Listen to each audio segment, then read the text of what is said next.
السلام عليكم ورحمة الله تعالى وبركاته. الأخوان إن شاء الله تكونوا بخير، إن شاء الله تكونوا بصحة جيدة.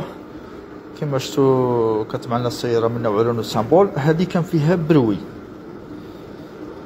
بروي، هي السيد بون كان حسب لي طوندير بدل لي طوندير لو ميم بروبليم. كان تاني قالوا لها موتور تاع الهيدروليك تاع لا ديريكسيون. الحمد لله حنا كي جا عندنا نتيستو حنا بالحبات طاب بار طاب نتبعو. بون لقينا عندها هذه الورمه تجي في الكومبريسور تاع كليماتيزور.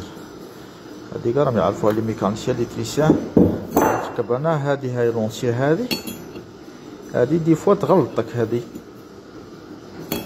هذه باش تفيديو فيها غير وحدك باش تاكد هي ولا ماشي هي. نوض الكليماتيزور باسكو هذه اللورمون كي يكون نطفي الكليماتيزور يكون الموتور يدور بامور تقعد تدور. كي تشعل الكليماتيزور يدور موتور كومبلي. الى كي تشعل الكليماتيزور والحصر والبروي يروح عرف باللي من هذه الورمه تبدا تحت راسها ماشي واعر تشوا تنحى بلا بريس وتركب بلا بريس. ان شاء الله نركبوها بلا بريس ودعونا الله. السلام عليكم ورحمه الله تعالى وبركاته.